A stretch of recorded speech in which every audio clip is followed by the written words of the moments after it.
Baik, selamat siang semuanya. Jumpa lagi dengan saya Pendeta Arianto Budiono, dan kita akan belajar tentang homiletika.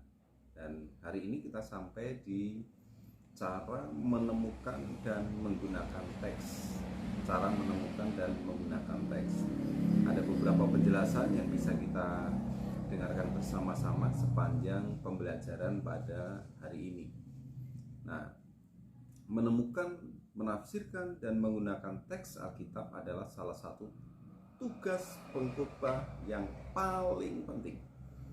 Ini yang harus kita ketahui bersama-sama. Nah, kemarin ada pertanyaan dari April lewat WA Group ya. Pertanyaan begini: Shalom, selamat pagi Pak. Saya mau bertanya dari pemaparan video Bapak di atas, bagaimana seorang pendeta mengetahui keperluan atau kebutuhan jemaat kalau pendeta itu ditunjuk dengan tiba-tiba untuk menyampaikan firman Tuhan di gereja yang berbeda. Nah, ini menarik sekali karena kalau kita perhatikan di sini kadang ada waktu atau kesempatan ketika kita menyampaikan firman Tuhan itu dadakan. Misalnya saya pernah diminta untuk berkhotbah ketika pengkhotbah yang seharusnya datang itu tidak datang karena terjebak macet dan tidak mungkin menunggu dia karena akan membutuhkan waktu yang cukup lama. Nah, mau gak mau saya harus berkhotbah. Nah, ketika saya berkhotbah di dalam kesempatan itu tentu saya berdoa ya supaya Tuhan memberikan hikmat apa yang harus saya sampaikan, apa yang harus saya khotbahkan. Dan tentu saya sudah punya dalam pikiran saya nas-nas khotbah yang bisa saya sampaikan atau pokok-pokok khotbah yang harus saya sampaikan di waktu yang demikian. Nah, tetapi saya pernah juga diminta untuk berkhotbah suatu ketika saya datang ke sebuah gereja tanpa memberitahu pendeta itu. Lalu pendeta itu bilang, "Wah, ini mumpung ada Pak Budi khotbah." Saya bilang, saya nggak mau seperti itu. Kenapa? Karena itu tidak baik ya. Karena sebenarnya pendeta itu juga sudah siap, atau mungkin karena dia nggak siap, jadi dia ingin saya yang berkhotbah ya, nggak tahu juga. Tapi saya nggak mau, saudara. Kenapa? Karena itu sesuatu yang tidak baik untuk dilakukan. Walaupun Roh Kudus akan memimpin dan menolong saya, tapi kalau tidak ada persiapan, saya rasa Roh Kudus juga tidak mau kita memakai cara itu. Nah, tapi alangkah baiknya ketika kita ingin berkhotbah, jangan sampai, kalau masih bisa ada waktu untuk mempersiapkan, jangan sampai dadakan ya, kecuali kasus-kasus khusus seperti pengalaman saya tadi. Lalu pertanyaan selanjutnya, dan apakah dengan cara mendesak pendeta itu menemukan ide-ide atau gagasan-gagasan yang tepat dalam menyampaikan firman Tuhan? Ya, untuk menemukan gagasan itu memang tidak mudah ya, tapi juga kita percaya bahwa Roh Kudus akan menolong kita, memberikan gagasan-gagasan untuk kita sampaikan. Kita harus yakin dan percaya itu, dan setiap firman yang kita sampaikan tidak akan kembali dengan sia-sia.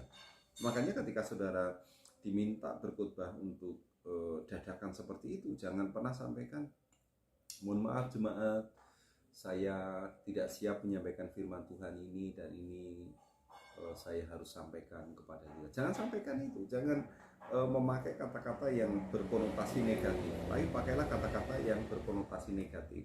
"Saya bersyukur sekali," itu yang bisa saya sampaikan. Yang biasa saya sampaikan ketika saya berkhotbah. "Boleh kembali menyampaikan firman Tuhan pada ibadah saat ini." Nah, itu jauh lebih baik ya. Jangan sampai jemaat punya pemikiran bahwa dia nggak siap, ngapain saya mendengarkannya. Nah, oleh karena itu perhatikan hal-hal yang sebenarnya sederhana ini. Sederhana saja, tetapi jangan sampai jemaat itu merasa, ngapain saya mendengarkan orang yang nggak siap menyampaikan firman. Ya, lebih baik saya cari tempat yang pendetanya siap. Nah, oleh karena itu saudara, kalau dalam kondisi-kondisi tertentu ya sebenarnya tidak masalah, tetapi kalau masih ada waktu, kesempatan menyiapkan, itu jauh lebih baik. Karena apa? Roh Kudus itu pribadi yang teratur. Dia akan bekerja di tengah-tengah kita dengan cara-cara yang baik. Ya, oleh karena itu mari kita akan bersama-sama untuk berkhotbah dengan persiapan-persiapan, dan alangkah baiknya kita bisa mengetahui keperluan atau kebutuhan jemaat. Ya. Kalau kita tidak diberitahu gimana? Ya berdoa saja. Berdoa saja supaya Roh Kudus memberikan terang kepada kita. Semoga ini bisa menjawab ya dari pertanyaan Apri. Baik, nanti kita akan lanjutkan pembelajaran selanjutnya. Dia bilang kalau misalnya pas rapat gitu, pokoknya pas rapat itu biasanya pendeta tuh wajib untuk beribadah sebentar gitu, renungan firman Tuhan, baru rapat gitu Pak. Ya. Sinode saya itu selalu begini, kumpulin, pokoknya semua hamba Tuhan, kalau saya suruh khotbah, kamu harus siap-siap semuanya. Begitu. Saya akan tunjuk siapapun saja kalau saya tergerak hatinya, ya dia bilang begitu. Pokoknya setiap pertemuan, rapat, kamu harus siap-siap untuk khotbah. Makanya Pak, kalau misalnya rapat itu semua harus siap ya. tapi itu sudah persiapan Pak. Ya, betul. Kemudian pimpinan saya juga ya, saya, kamu laskar Kristus, kamu pokoknya ini kan ada tugas ya, setiap orang kan kadang-kadang pimpinan saya juga ada perlu mendadak dan nggak bisa ditinggal pada saat dia tugas khotbah di gereja, ya saya harus siap-siap itu Pak. Ya, betul. Jadi dari awal itu sudah pemberitahuan. Jadi ketika kita mau beribadah, nah itu kita harus mempersiapkan khotbah. Makanya oleh sebab itu ya seperti Pak Aliando katakan, kita harus banyak berdoa. Harus mempersiapkan. Setidaknya kita harus persiapkan dan kita berdoa kepada Tuhan untuk apa yang telah kita persiapkan. Saya percaya setiap khotbah yang akan kita berikan itu pasti didasari dengan doa. Kadang-kadang saya suka dapat dadakan gitu Pak. Apa yang Roh Kudus bicarakan, sesungguhnya si Roh Kudus selalu berbicara ya, menurut saya segitu ya. Setiap hari itu kan Tuhan katakan selalu baru. Tuhan bicara setiap hari selalu baru. Saya semua pimpinan Tuhan, selama kita melekat sama Tuhan, hidup di dalam kebenaran Tuhan, pasti Tuhan akan pimpin kita di hidup kita. Jadi bukan suatu kebetulan menurut saya ketika kita ditunjuk oleh pimpinan kita berkhotbah. Jadi semua adalah pimpinan daripada Roh Kudus. Menurut saya begitu Pak. Yang penting kita harus siap dimanapun dan kapanpun. Karena kita laskar Kristus. Gitu Pak. Makasih Pak. Makasih Pak. Jadi memang ada hal-hal yang bisa kita berkhotbah dadakan, tapi memang ada baiknya kita persiapan ya. Memang Tuhan akan bekerja di tengah-tengah kita, tapi kalau kita sengaja tidak ada persiapan, ya jangan bilang Roh Kudus nanti yang akan berkata kepada saya gitu kan, ya itu mempermainkan Roh Kudus ya. Ada waktu untuk persiapan kok. Ya baik, terima kasih. Ya kalau yang disampaikan Pak George tadi disampaikan, saya selalu bilang kita harus punya tema-tema khusus ya. Memang ada pendeta yang kesulitan ketika dikasih tema ya, atau ada pendeta yang kesulitan ketika tidak dikasih tema. Saya termasuk pendeta yang kesulitan berkhotbah ketika tidak dikasih tema. Terserah Bapak, sesuai pimpinan Roh Kudus. Wah, ini saya bingung saudara. Ya ini bingung ya. Ini mau saya sampaikan apa gitu. Nah, memang ingat seperti pembelajaran minggu yang lalu, bahwa langkah awal untuk membuat khotbah adalah berdoa ya. Nah setelah berdoa tentu kita akan menggali kebenaran Alkitab itu. Nah sekarang mari kita akan melihat tentang cara menemukan dan menggunakan teks. Nah ini berkaitan dengan pertanyaan Apli ya, yang disampaikan di WA Group ini, cara menemukan dan menggunakan teks. Nah, menemukan dan menggunakan teks Alkitab adalah salah satu tugas pengkhotbah yang paling penting. Saya kasih bold ya. Nanti saya akan kirimkan materi ini ke WA Group untuk saudara pelajari. Ini adalah salah satu tugas pengkhotbah yang paling penting, karena dari teks itulah kita akan bisa menjadikan teks itu sebagai dasar khotbah. Ingat, saya pernah bilang bahwa kita itu berkhotbah itu efektifnya 30-40 menit. Jangan sampai kita yang waktunya terbatas itu kita pakai bukan menyampaikan isi Alkitab. Kalau kita hanya ingin memberikan kesaksian saja, ya itu bisa saudara lakukan di tempat lain. Kalau saudara hanya bercerita saja di khotbah, saudara bisa sampaikan ketika bersama-sama dengan jemaat. Atau ketika saudara ingin melucu, stand up comedy, lebih baik sampaikan di tempat yang di waktu yang lain. Jadi ketika saudara berkhotbah, fokuslah kepada teks yang saudara sampaikan. Nah, apakah teks itu dan mengapa dipakai? Teks ialah ayat atau ayat-ayat Alkitab yang menjadi dasar khotbah. Teks itu merupakan kitab suci yang akan dilukiskan, diterangkan, diterapkan, ditekankan dalam khotbah. Ya. Teks itu mungkin satu ayat atau beberapa ayat. Tapi intinya begini, teks itu harus menjadi inti khotbah. Bukan hanya merupakan suatu permulaan. Pengkhotbah harus menggunakan seluruh ayat, bukan hanya sebagian. Pada umumnya setiap khotbah lebih baik didasarkan pada suatu teks atau nas atau yang kita kenal dengan perikop. Ya, itu yang biasanya itu lebih baik. Ya, jadi teksnya itu bersumber dari Alkitab. Nah, bagaimana cara menemukannya? Mari kita akan lihat cara menemukannya. Pengkhotbah kadang menemukan suatu teks waktu ia sedang menyelidiki Alkitab untuk mencari suatu ayat yang menekankan suatu gagasan yang ia yakini memenuhi keperluan manusia. Ya, beberapa prinsip dapat menolong kita memilih suatu teks. Kemarin saudara mencari judul dan teks ya, untuk mungkin 50 sampai 55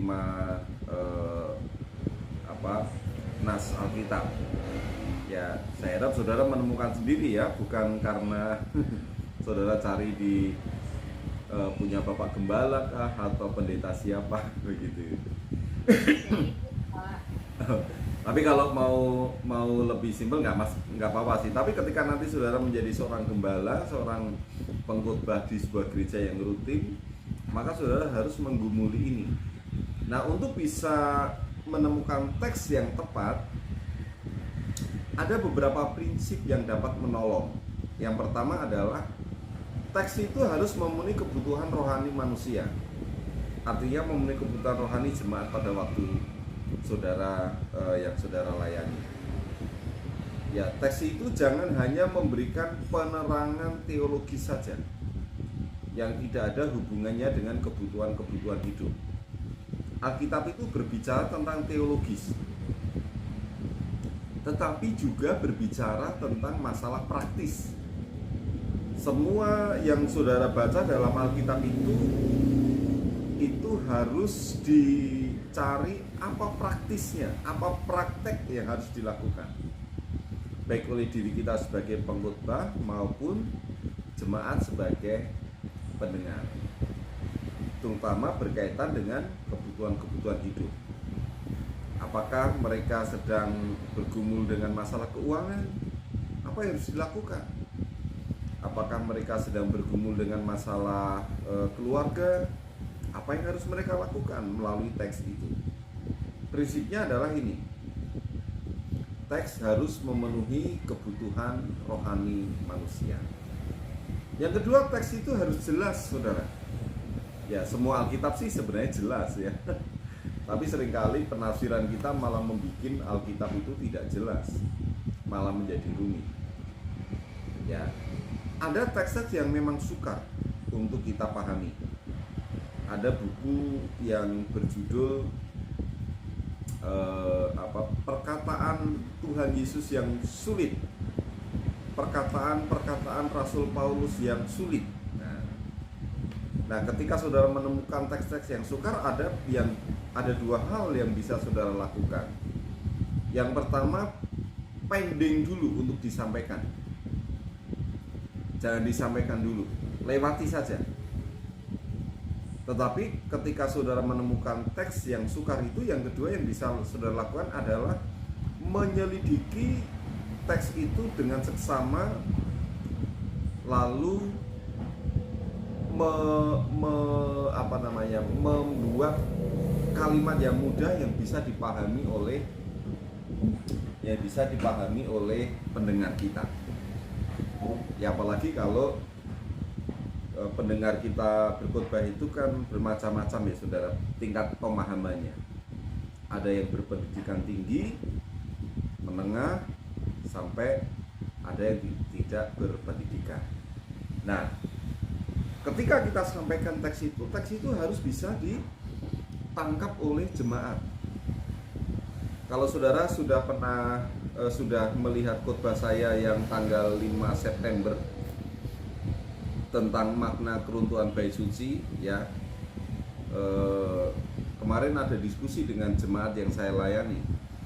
Mereka bilang begini, selama ini kami belum pernah mendengar khotbah apa makna keruntuhan bait suci itu. Mereka bilang begitu. Jadi kami baru tahu artinya kenapa bait suci itu harus runtuh dan tidak dibangun sampai sekarang ini. Mereka bilang begitu ya. Jadi sesuatu yang tidak jelas harus bisa kita jelaskan. Nah, jadi ini. Yang kedua adalah teks itu harus beragam.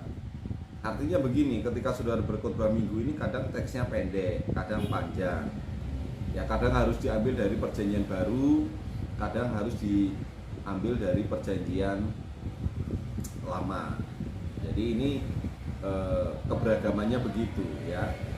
Ada yang panjang, ada yang pendek.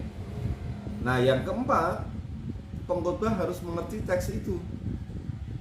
Ia harus mengusahakan agar dapat mendapat arti teks itu, walaupun di awalnya ia sendiri tidak dapat menafsirkannya atau menyebabkan ragu-ragu. Ya, pernah ya kita membaca teks lalu kita ragu-ragu. Misalnya begini, saudara pernah membaca pencobaan Tuhan Yesus di padang gurun dari Injil Matius pasal yang keempat.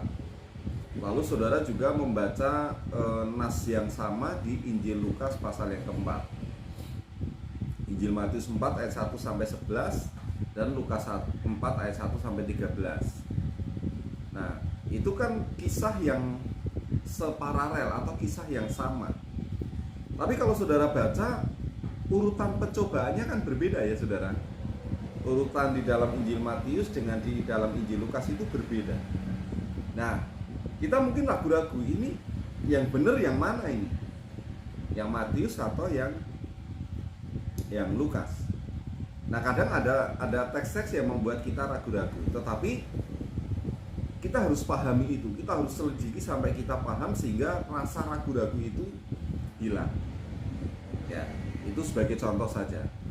Nah, makanya ketika kita mau berkhotbah, kita harus mengerti teks itu. Cara mengertinya apa? Dibaca berulang-ulang. Berapa kali saudara? Ingat ya? Ya, 70 kali. Ya. Atau kalau masih kurang ya 70 kali 7 kali ya. Itu harus dibaca berulang-ulang. Dengan dibaca berulang-ulang, kita akan mengerti isi teks itu. Dan saya yakin dan percaya ketika kita membaca berulang-ulang, Roh Kudus akan menerangi pikiran kita, akan memberi pemahaman-pemahaman untuk kita sampaikan. Nah, lalu yang kelima adalah teks itu harus dipilih dengan sungguh-sungguh. Ya, walaupun kadang ada teks yang membuat orang tertawa dan merasa geli, tapi maksudnya begini. Ya, maksudnya ada teks-teks yang memang mengisahkan sesuatu yang lucu atau yang minta maaf yang terkesan apa? Terkesan pornografi. Padahal itu hanya apa? Hanya pikiran dari manusianya saja. Misalnya begini, ada teks yang menarik. Saudara ingat cerita Daud di Gua Adulam ya? Daud di Gua Adulam, dia sedang dikejar-kejar oleh Saul dan tentaranya. Ya, dia dikejar-kejar oleh Saul dan tentaranya. Lalu ketika sampai di Gua Adulam itu, Saul itu apa? Saul itu kebelet buang air besar. Ya, buang hajat istilahnya begitu.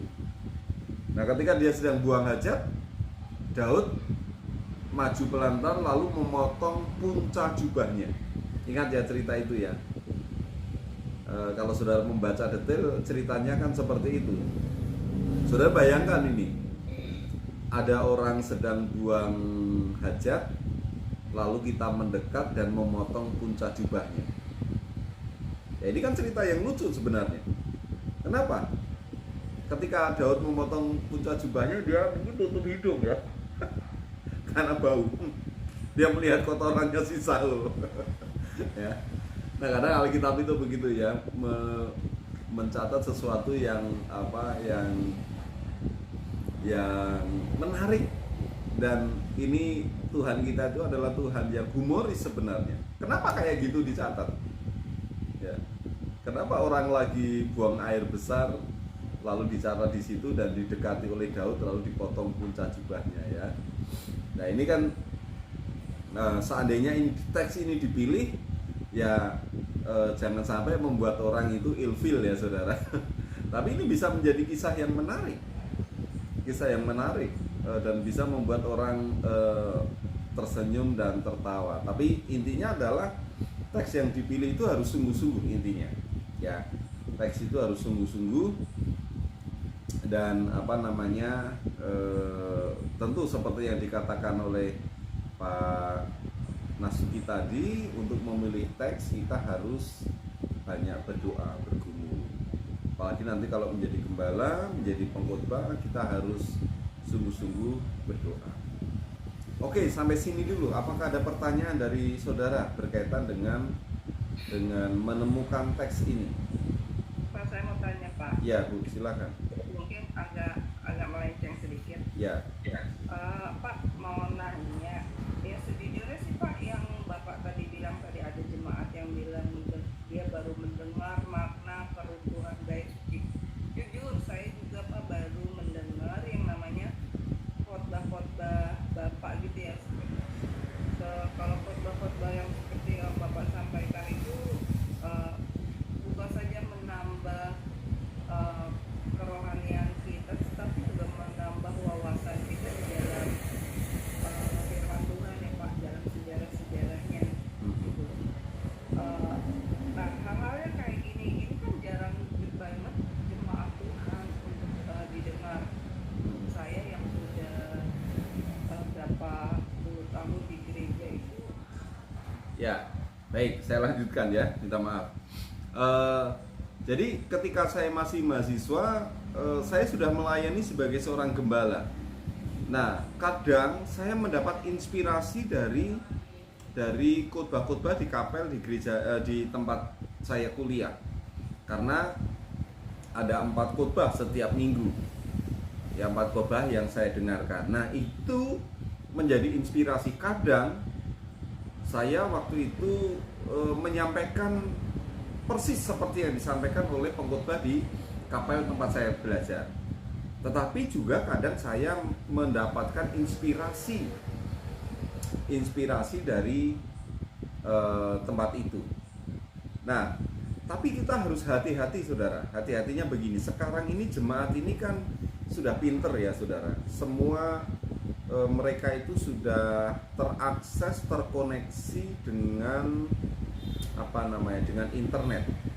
Jangan sampai jemaat itu mengatakan begini, itu kok kayak khotbahnya pendeta itu gitu ya. Ya kalau yang saudara meniru khotbah saya tidak masalah, saya belum terkenal ya saudara.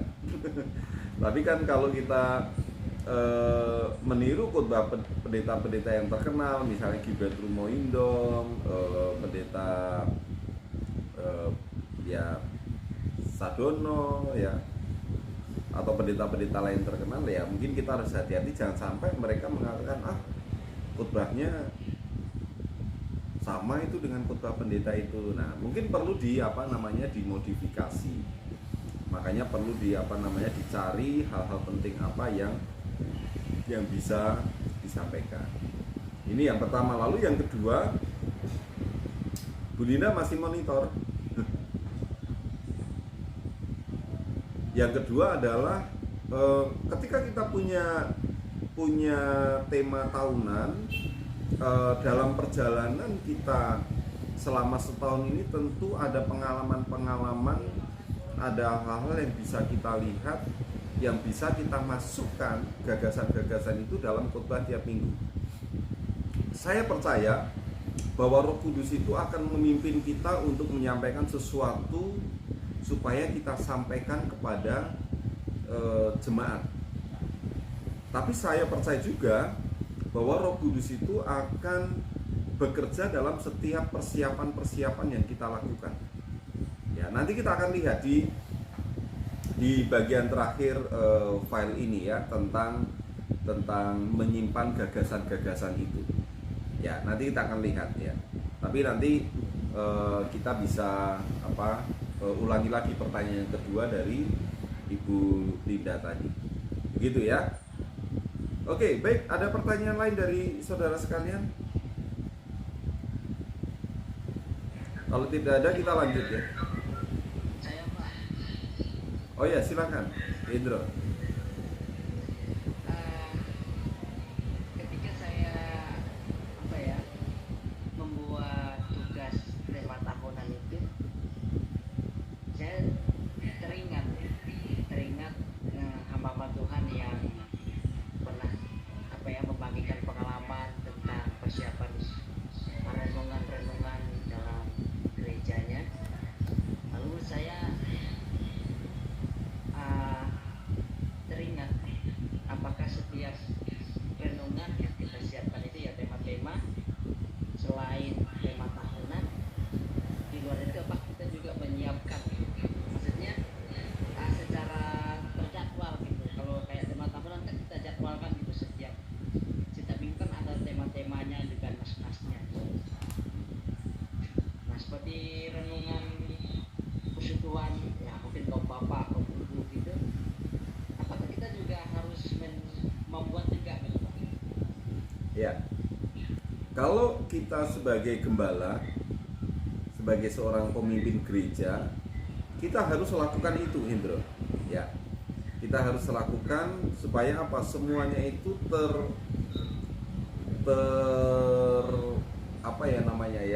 terjadwal dengan baik. Ya.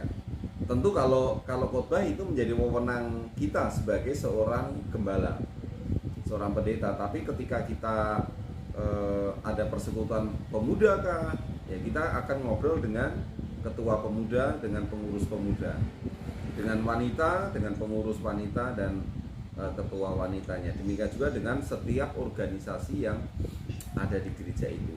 Alangkah baiknya, idealnya begitu. Kita harus mempersiapkan teks-teks renungan-renungan itu dengan sebaik mungkin. Nah, ada yang mengatakan begini, lebih baik disiapkan berapa lama?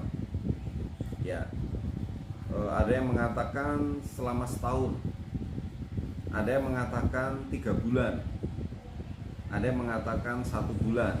Ya, sebenarnya itu tergantung dari di mana dia belajar ya. Tapi kalau saya menyarankan lebih baik kita punya tema 1 tahun, lalu sudah dibagi menjadi 3 bulanan misalnya, lalu akhirnya di drop menjadi tiap minggu.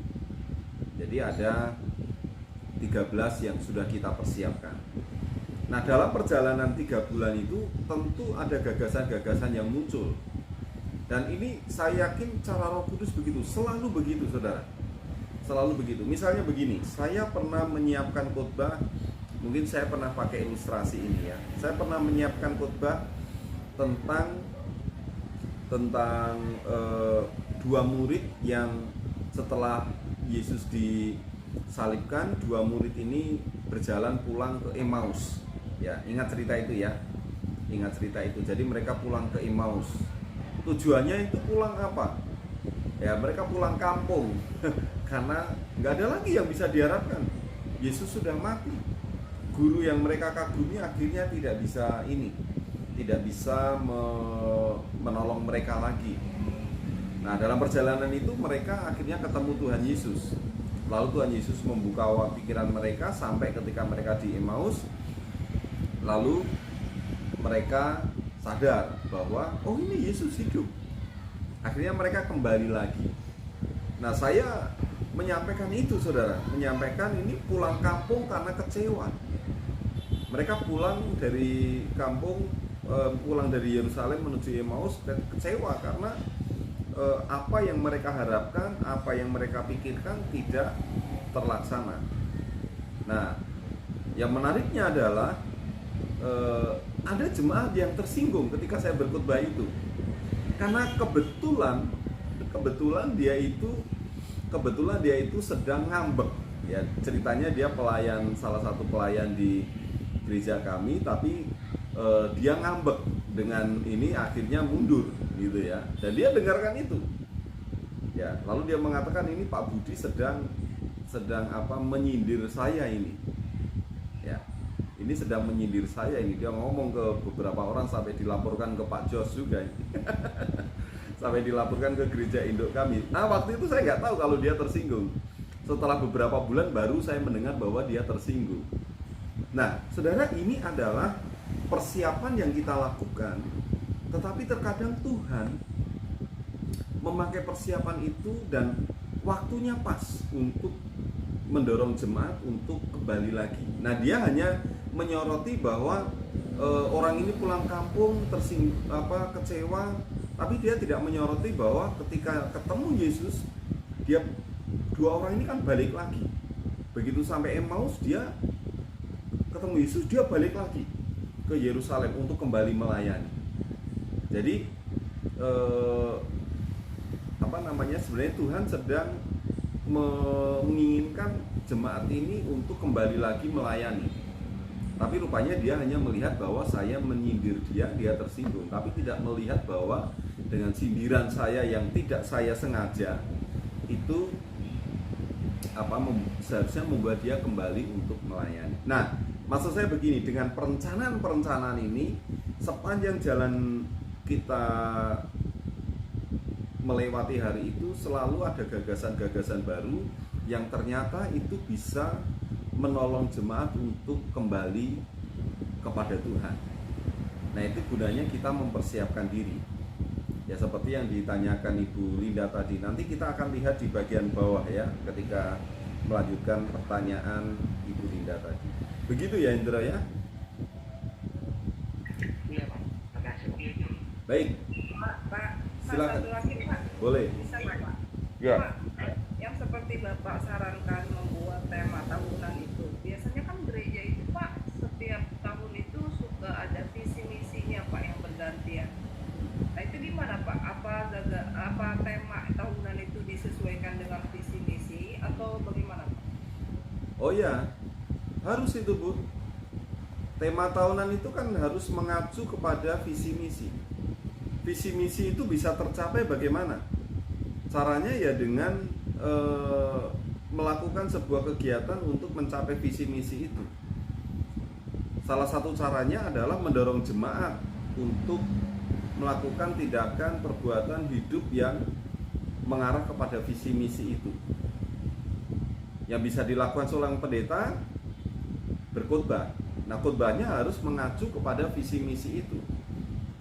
Misalnya begini, di gereja kami tahun ini saya memakai tema intimasi with God. Jadi keintiman dengan Tuhan. Ya, jadi khotbah-khotbah saya akan mengarah kepada itu. bagaimana supaya jemaat itu semakin dekat dengan Tuhan. Ya, supaya apa? Tujuan itu tercapai, saya harus berkhotbah, saya harus memberi nasihat, saya harus memberi saran kepada jemaat supaya mereka semakin dekat dengan Tuhan. Begitu ya, Bu? Baik Pak, terima kasih. Baik, kalau ada lain nanti langsung saja ya. Yang selanjutnya adalah menafsirkan teks, saudara. Setelah kita menemukan nas, setelah kita menemukan teks, kita harus menafsirkan teks.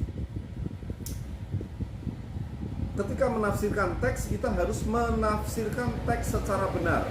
Nah, ini sudah dibahas di kelas hermeneutik. Prinsip-prinsip hermeneutik harus saudara perhatikan. Salah satu tugas pengkhotbah yang amat penting adalah menafsirkan teks secara benar. Menafsirkan suatu teks ini adalah menemukan artinya. Pengkhotbah tidak dapat memahami kitab suci kecuali ia sendiri telah menemukan arti yang sebenarnya. Menemukan arti yang sebenarnya dari suatu teks adalah tanggung jawab pengkhotbah. Jadi ini yang harus kita pahami. Nah, misalnya kemarin saya berkhotbah tentang keruntuhan bait suci. Dari mana saya tahu saya menafsirkan itu dengan benar?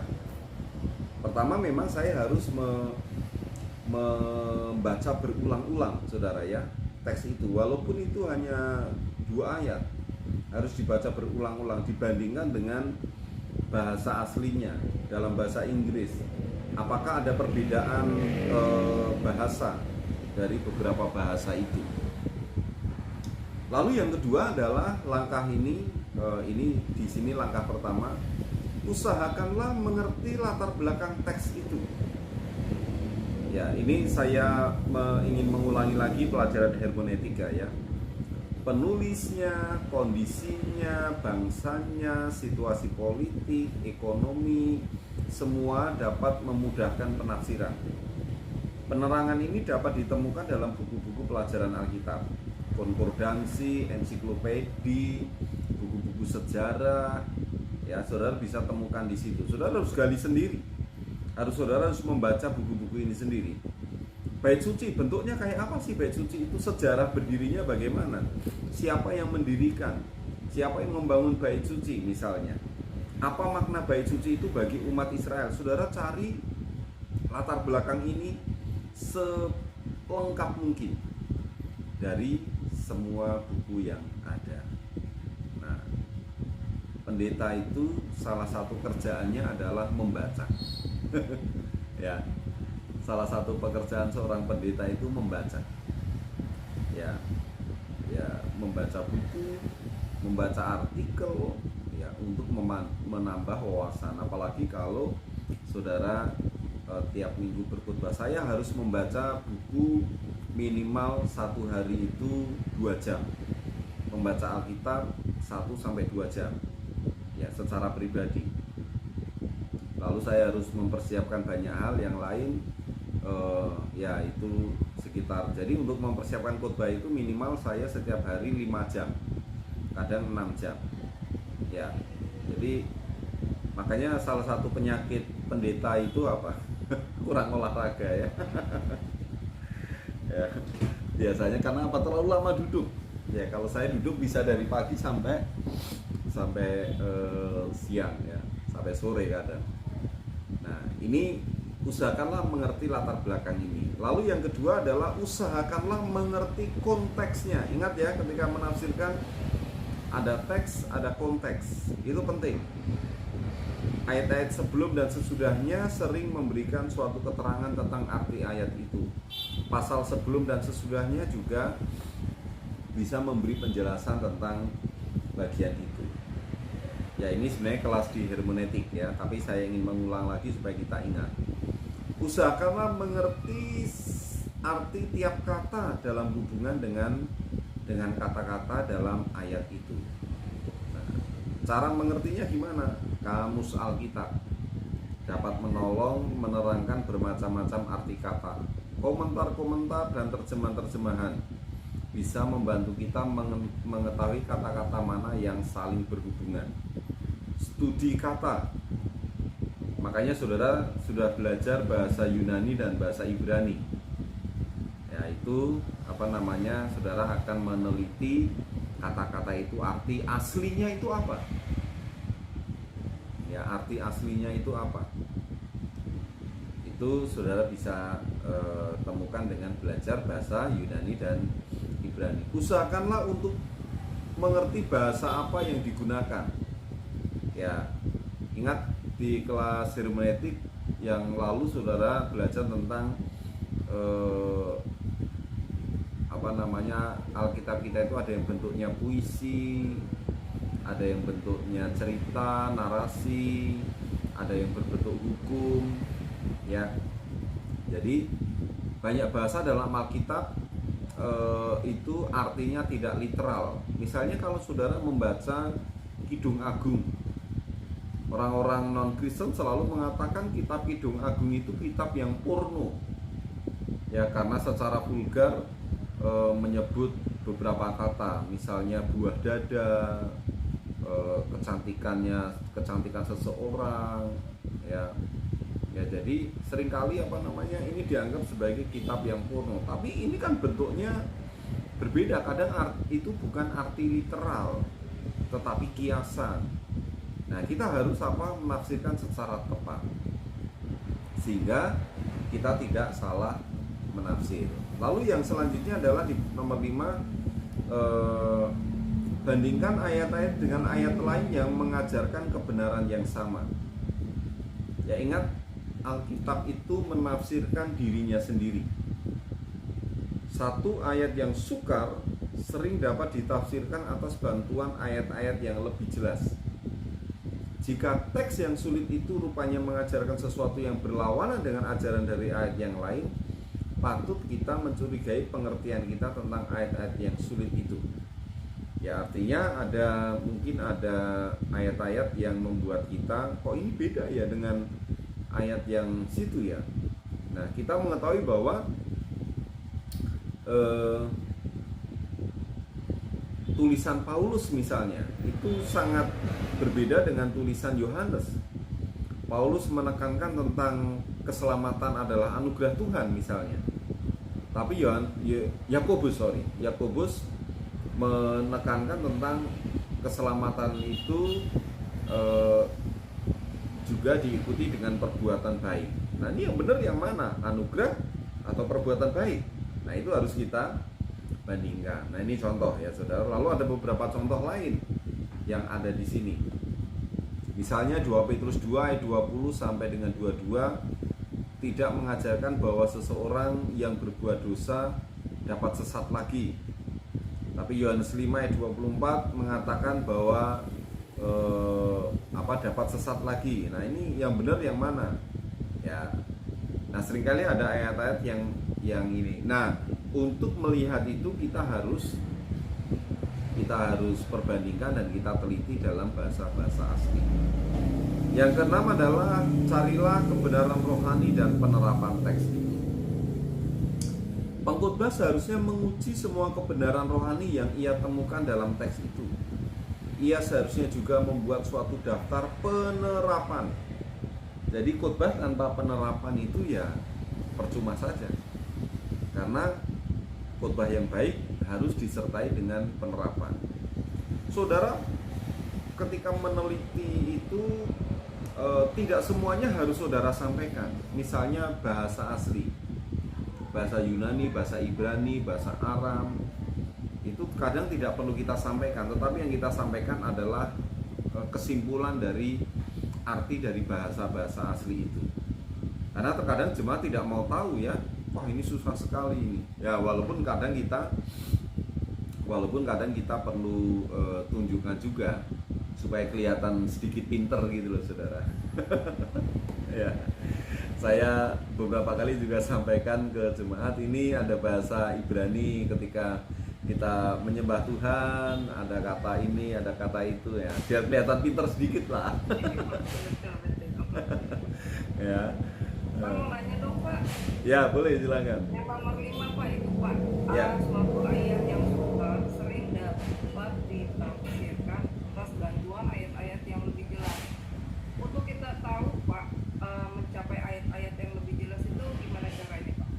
Ya, kalau Injil sinoptik jelas ya. Injil sinoptik kita bisa lihat ayat yang paralel. Ya. Kita bisa lihat di ayat yang paralel. Misalnya begini, saudara membaca Injil Markus tentang pencobaan Yesus di padang gurun. Itu kan pendek sekali kan ceritanya. Hanya Yesus dibawa oleh iblis untuk dicobai di padang gurun, dibawa Roh Kudus untuk dicobai iblis di padang gurun. Ceritanya kan hanya 2-3 ayat kalau tidak salah. Nah, supaya lebih jelas bagaimana, kita lihat di Injil Matius dan Injil Lukas. Cerita-cerita dalam masing-masing Injil ini kadang kurang jelas juga. Tapi kita bisa lihat dalam Injil yang lain. Itu kalau dalam Injil sinoptik. Bagaimana dengan yang berbentuk surat-surat atau ya surat-surat ya. Nah, itu kita bisa memakai konkordansi. Misalnya begini.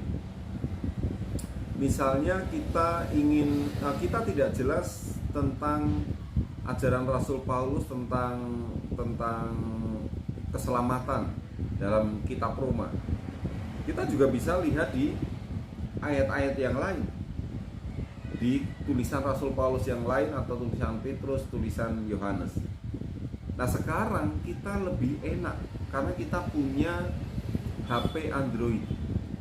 Kita mengetik sebuah kata, mungkin akan muncul berbagai macam ayat. Nah, itu saudara bisa bandingkan. Misalnya begini, saudara tidak ngerti, tidak paham tentang Roma 1 ayat 16 sampai 17 tentang Injil adalah kekuatan Allah. Injil itu apa sih? Nah, tidak ada kejelasan di situ. Nah, saudara cari di pencarian kata Injil, nanti kan akan muncul kata Injil. Nah, ada penjelasan Injil itu apa. Injil itu kan bukan sekedar kabar baik, tetapi Injil itu adalah kisah tentang kehidupan, kelahiran, kehidupan, kematian, dan ini. Jadi lebih jelas Injil yang dimaksud Paulus dalam Roma 1 ayat 16 dan 17 itu dijelaskan dalam kitab yang lain. Nah, itu maksudnya begitu, Bu. Nah, kita bersyukur hidup pada zaman ini. Ketika saya masih belajar seperti saudara, saya harus memakai buku yang namanya konkordansi Alkitab. Ya, sekarang buku itu sudah nggak laku lagi karena dengan adanya Android, kita ketik satu kata sudah muncul. Kita ketik 2 kata akan muncul beberapa perbandingan ayat-ayat itu. Ya, jadi penjelasannya begitu, Bu. Bisa. Ya, baik Pak, terima kasih. Pak, saya masih lanjut bisa. Silakan. Ya, masih berkaitan dengan pertanyaannya Ibu Nida tadi. Ya. Di pernyataan itu, bagaimana menafsirkan kitab Wahyu yang penuh dengan hal-hal yang susah untuk dipahami begitu, Pak? Ya. Sebenarnya tidak ada yang susah dipahami. Terkadang kita itu hanya menyusahkan diri dengan tafsiran-tafsiran, saudara ya. Nah, begini, kitab Wahyu itu adalah kitab yang bersifat eskatologis ya, tentang sesuatu yang terjadi pada masa depan. Tetapi juga kitab Wahyu itu adalah kitab yang pertama kali yang ditulis untuk orang-orang Kristen pada gereja mula-mula. Misalnya begini, dalam Alkitab kita, dalam kitab Wahyu itu ada istilah 666, triple six ya. Nah, lalu orang menafsirkannya itu langsung lompat pada zaman sekarang ini, langsung mengatakan triple six itu ini adalah antikristus. Benar, sampai sini benar ya. Lalu mereka mulai menghubungkan, antikristus itu memakai alat yang ada 666-nya. Tahun 90-an rame, sudah tahun 80-an rame memakai barcode. Tahu ya, barcode itu ya. Ini barcode ini adalah alat antikristus untuk mengendalikan orang Kristen. Tapi benar gak, saudara? Ternyata enggak toh, sekarang semua pakai barcode. Kalau saudara beli buku, mengurus ISBN, ISSN, saudara belanja di toko, itu kan pakai barcode. Yang belanja pakai tit, nah gitu ya. Nah ini dipatahkan saudara. Lalu orang mulai lagi menafsirkan nanti akan ada apa namanya chip. Chip itu nanti akan ada nomor 6 chipnya. Ya chip. Lalu kita lihat bahwa ternyata sekarang kita semua pakai chip ya saudara. KTP elektronik itu kan sudah pakai chip. ATM kita pakai chip. Data kita ada di situ. Nah, jadi kalau kita perhatikan ternyata ini bukan kita sedang hidup dalam masa kesusahan besar. Jadi ternyata itu tidak benar lagi. Nah, yang terakhir ini adalah orang mengatakan bahwa vaksin itu adalah alat antikristus dari 666. Sehingga ketika disuntikkan lalu nanti itu akan membentuk chip dalam tubuh kita, ditanam dalam tubuh kita. Nah, saudara, seringkali orang menafsirkannya langsung pada zaman sekarang. Tapi saudara, kalau saudara membaca Alkitab dalam bahasa Yunani, triple six itu kan tidak tertulis angkanya 666. Angkanya tidak sama. Ya dalam bahasa Yunani nanti saudara cari coba. 666 itu sebenarnya menunjuk kepada siapa? Ini menunjuk kepada Kaisar Nero. 666 itu adalah lambang untuk Kaisar Nero yang waktu itu menindas orang Kristen. Nah ini sebagai contoh Pak Jos. Sebagai contoh bahwa kita tidak bisa menafsirkan langsung lompat pada zaman sekarang ini untuk kitab Wahyu.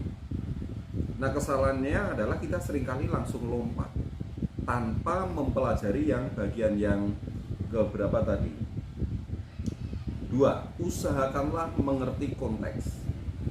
Ketika kita membaca kitab Wahyu, kita harus mempelajari konteks pada waktu itu. Memang untuk mempelajari konteks ini butuh waktu yang lama. Kita harus cari buku, kita harus membaca buku, sehingga penafsiran kita tidak salah. Nah, untuk menafsirkan keseluruhan kitab Wahyu, Pak George harus sabar untuk mengikuti tafsir Perjanjian Baru ya. Bersama Pak Elia.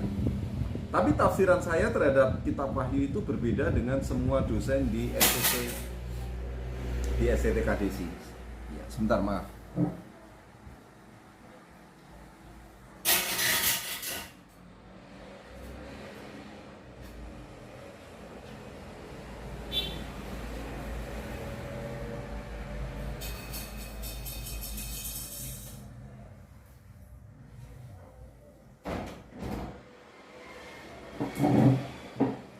Ya, kebanyakan dosen di SCTKDC itu memakai premil ya saudara. Tapi saya tidak pakai mil itu ya. Jadi berbeda. Bukan berarti ini salah, yang sana salah, yang saya benar, bukan. Tetapi memang ini masalah penafsiran saja. Tapi kan prinsip dari penafsiran itu apa? Akhirnya kan yang penting Tuhan Yesus nanti datang kali kedua, gitu aja ya. Prosesnya itu ada yang menafsirkan amil, premil, posmil, bumil atau ngemil ya itu terserah, tapi kan prinsipnya terakhir yang penting Tuhan Yesus datang kali kedua, itu saja kalau saya ya, karena kalau berdebat soal hal itu nggak akan pernah bisa ketemu karena ini berkaitan dengan sudut pandang. Tapi kalau membaca kitab Wahyu intinya kan hanya itu saja, intinya hanya itu. Nah, menjelang Yesus datang akan ada kesusahan, kesulitan, akan ada persoalan, akan ada masalah, ya, akan ada hal-hal yang sulit. Ya. Jadi begitu, Pak Sos. Baik, Terima kasih, Pak. ya. Saya lanjut ya. Nanti kalau saudara ingin tanya, silakan langsung saja bertanya. Nanti saya akan berikan kesempatan. Nah, yang selanjutnya adalah mencari gagasan orang lain. Ya, ini yang termasuk yang ditanyakan oleh Ibu Linda tadi. Ketika saudara menyiapkan khotbah, jangan langsung jangan langsung mencari gagasan orang lain. Jangan langsung mencari buku tafsiran atau mencari tafsiran orang lain. Saudara harus mencari sendiri, memahami sendiri, dan menggali sendiri dulu. Setelah semuanya itu ketemu, baru saudara membaca apa yang dikatakan oleh orang lain. Komentar-komentar, khotbah-khotbah, buku-buku sekolah minggu. Nah, semuanya ini dapat menolong. Ya, supaya supaya apa yang saudara dapatkan itu akan dilengkapi dengan pandangan orang-orang lain. Ya, kalau tadi saya sampaikan, ya bukan masalah boleh nggak boleh, tetapi lebih baik ketika Bu Linda menyiapkan khotbah, Bu Linda harus meneliti dahulu secara pribadi. Baru setelah itu, setelah semuanya dapat, hampir selesai, baru yang ketiga ini mencari gagasan orang lain. Artinya membaca tafsiran-tafsiran, komentar, atau mendengarkan khotbah-khotbah orang lain. Dan dengan demikian khotbah kita akan semakin kuat. Ya. Mungkin sesuatu yang disampaikan oleh pengkhotbah lain atau peneliti yang lain kurang lengkap malahan. Saudara mendapatkan sesuatu yang berbeda, mendapatkan sesuatu yang baru. Ya. Jadi oleh karena itu saudara perlu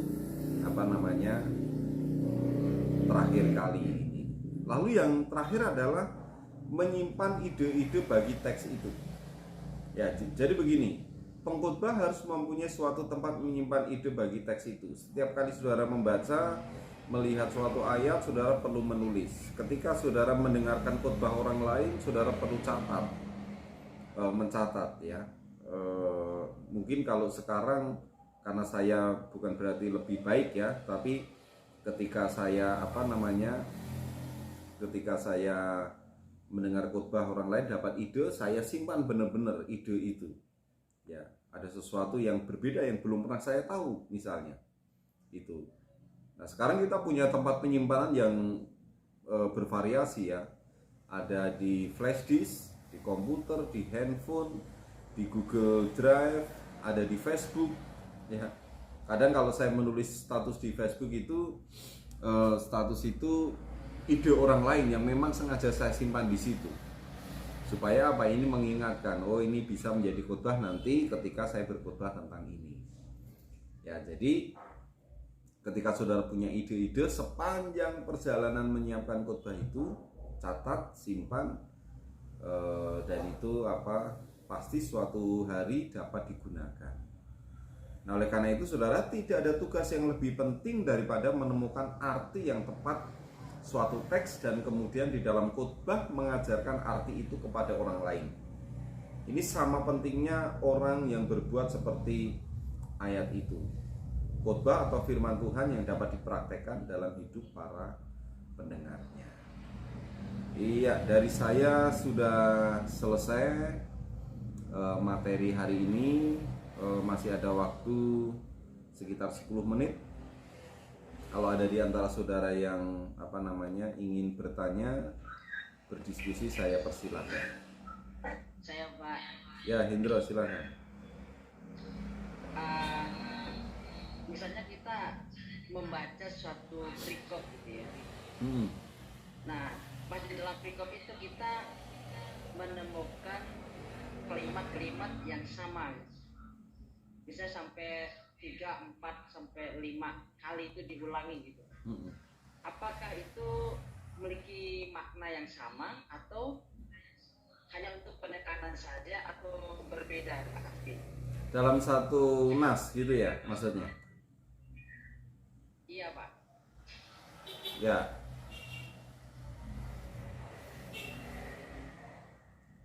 Baik, jadi begini, ketika kita menemukan teks, ketika kita mempelajari, menggalinya, ada kata-kata yang diulang-ulang. Dan biasanya Alkitab itu memakai kata yang diulang-ulang itu sebagai sesuatu yang sangat penting. Ya, sesuatu yang sangat penting. Nah, oleh karena itu, ketika saudara menemukan teks yang berulang-ulang, perhatikan kata-kata itu. Ya, perhatikan kata-kata itu. Apapun juga. Ya. Perhatikan kata-kata itu karena biasanya kata-kata itu adalah kata-kata yang cukup penting untuk kita perhatikan. Ya. Kira-kira seperti itu, Hendro. Semoga bisa menjawab maksudnya. Kalau ada yang belum terjawab boleh ditanyakan. Iya Pak. Pak, saya mau tanya Pak. Ya, silakan Bu. Melanjuti pertanyaan Hendro. Mm-mm. Perkataan yang mengulang-ulang itu biasanya ada di nats yang berbeda Pak. Di nats yang berbeda, di ayat yang berbeda, tapi di ujung akhir ayat tersebut ada yang sama Pak, seperti barang siapa yang mendengarkan gitu ya Pak ya. Ada di perjanjian baru itu loh Pak. Contohnya? Contohnya itu kan diulang-ulang tuh Pak, tapi di natsnya yang berbeda-beda Pak. Dalam satu kitab gitu ya? Iya, dalam satu kitab di pasal yang berbeda atau di perikop yang berbeda, tapi itu ceritanya berbeda. Cerita berbeda, tapi di ujung-ujungnya, di akhir ayat itu dia sama Pak. Nah, yang sama ini yang tadi Bapak bilang kan itu ada sesuatu hal yang penting. Nah, sesuatu yang penting itu memiliki tujuannya yang seperti perikopnya, atau memang ada maksud Tuhan yang lain ya Pak? Ya. Baik, saya coba jawab ya. Saya coba memahami pertanyaan ini. Jadi ketika saudara menggali teks, yang harus saudara fokuskan adalah kepada teks itu saja dulu. Ya. Dan temukan kata-kata yang sering diulang. Itu pasti sesuatu, kalau ada kata-kata yang sering diulang lebih dari 2 kali, ya minimal 2 kali, itu berarti kata-kata itu penting. Misalnya, saya pernah memberi contoh ya tentang pertanyaan ketika Tuhan Yesus bertemu dengan Petrus setelah Tuhan Yesus bangkit dari kematian, tentang gembalakanlah domba-dombaku. Itu kan ada pertanyaan yang diulang. Petrus, anak Yakobus, apakah engkau mengasihi aku? Nah, berarti pertanyaan itu penting karena diulang sampai 3 kali. Nah, itu harus saudara selidiki. Nah, lalu fokusnya kepada nas itu saja.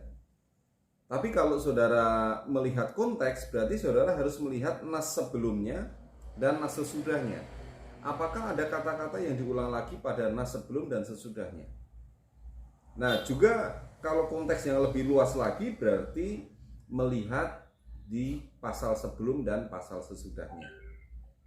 Karena itu akan membuat konteks kita menjadi lengkap. Ya, menjadi lengkap. Nah, sebenarnya ini ada di kelas ini ya, di kelas hermeneutik pertanyaan ini. Jadi, tapi yang penting adalah ketika saudara berkhotbah harus memperhatikan hal-hal ini. Supaya apa yang saudara sampaikan itu memang keluar dari Alkitab. Ya, memang keluar dari Alkitab. Ingat ya, di kelas hermeneutik ada istilah eksegesis dengan eisegesis. Eksegesis itu adalah menarik kebenaran dari Alkitab untuk kita sampaikan kepada jemaat untuk memberkati kita, tapi eisegesis itu memasukkan ide-ide kita kepada Alkitab supaya disetujui oleh Alkitab. Yang benar adalah eksegesis, bukan eisegesis. Eksegesis itu salah ya. Itu nggak boleh dilakukan oleh seorang pengkhotbah. Ya. Eksegesis ya?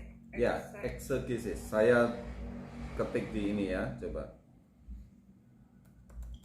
X sama I ya. Ya, I itu kan yang nggak benar, X itu yang benar ya Pak. Ya.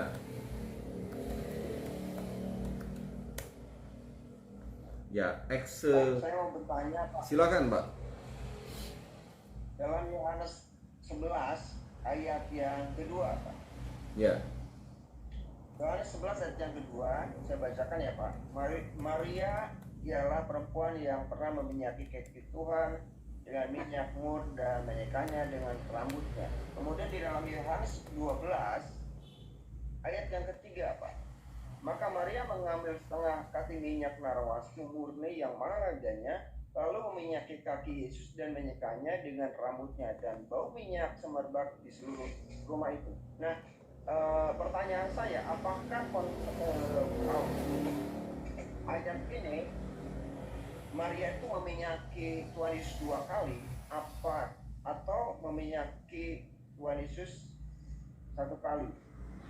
Banyakkan orang yang saya dengar itu Tuhan Yesus itu meminyaki Yesus itu 1 kali, tetapi kalau saya membaca ayat ini, berarti Tuhan Yesus diminyaki oleh Maria 2 kali. Yang pertama pakai minyak mur, yang kedua pakai minyak narwastu.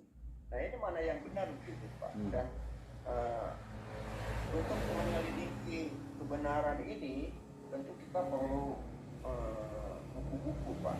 Ya. Ya, itu aja Pak. Ya.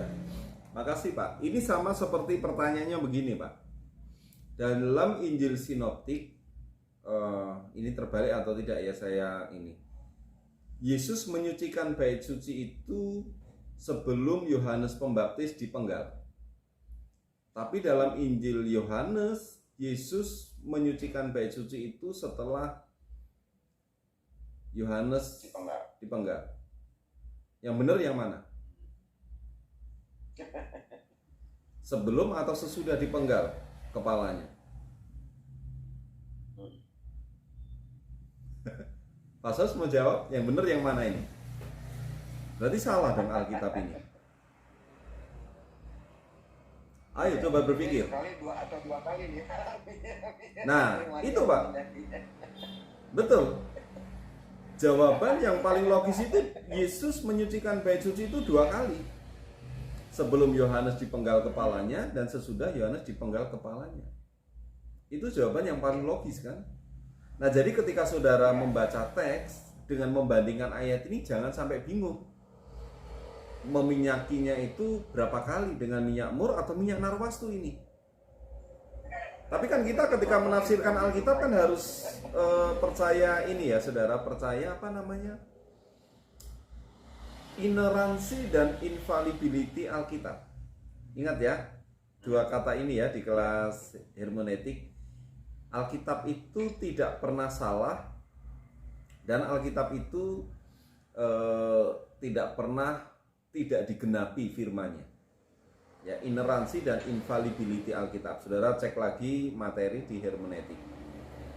Nah, kita harus punya keyakinan itu dulu. Kalau saudara ingin menafsirkan Alkitab tapi saudara memang sudah punya pemikiran bahwa Alkitab ini salah atau bisa salah, ya saudara nggak akan ketemu nanti. Ya, jadi bagaimana cara untuk melihat ini ya? Bisa jadi dua-duanya sama atau satu kejadian, cuma penyebutan nama minyaknya itu berbeda. Yang satu minyak mur, yang satu narwastu. Yang satu lebih jelas lagi, harganya sekian. Ya. Nah, jadi memperjelas dari kisah ini. Kalau kisah ini sama, tapi kalau kisah ini berbeda, berarti kejadiannya 2 kali. Bisa saja siapa yang ini. Tapi yang pasti sebagai seorang pengkhotbah, saudara harus meyakini bahwa Alkitab itu benar. Alkitab itu tidak salah. Alkitab itu digenapi sesuai dengan waktunya.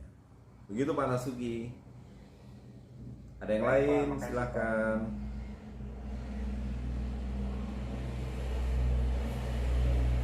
Cukup?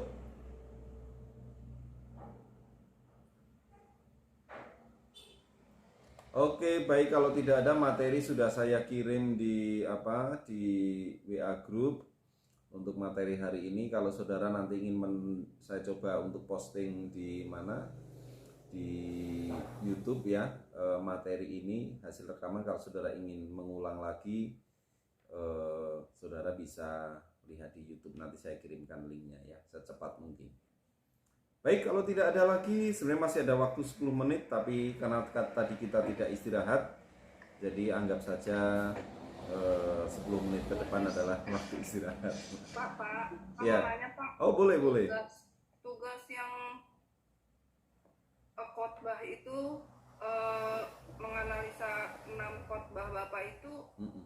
saya lihat kan ada yang setahun yang lalu, 2 tahun yang lalu, itu nggak boleh ya Pak? Ada tanggalnya, Bu. Lihat tanggalnya aja.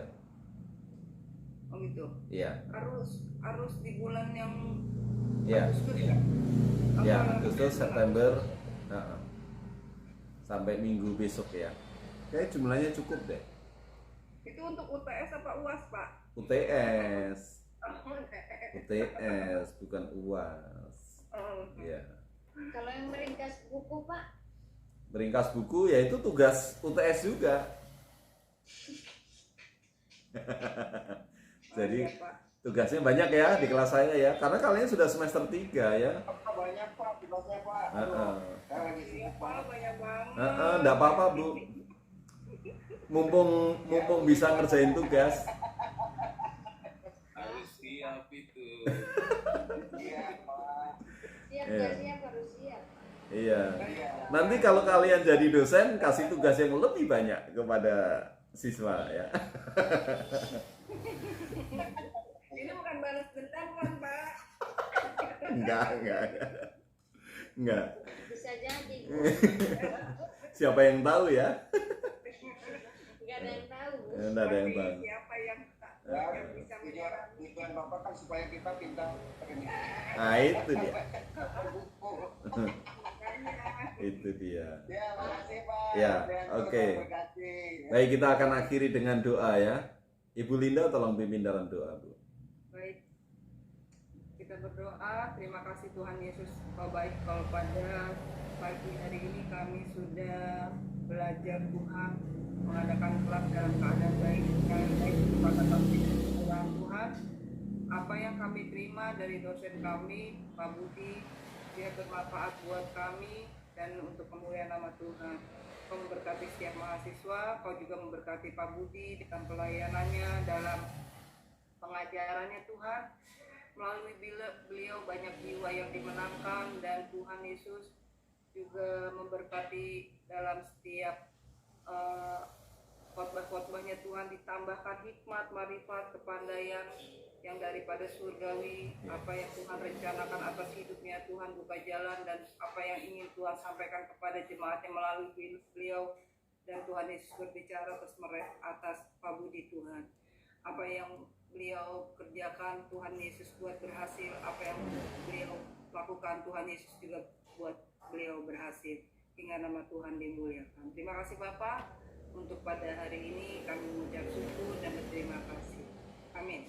Amin. Baik, selamat pagi, Tuhan berkati. Selamat beraktivitas. Oh ya, saya foto dulu sekali ya. Oke. Itu kelompoknya Hindro, siapa itu? Lihat. 1, 2, 3. Oh, jadi miring. Orangnya miring. Belum disetting miring itu. Ya, tunggu ya, sabar ya.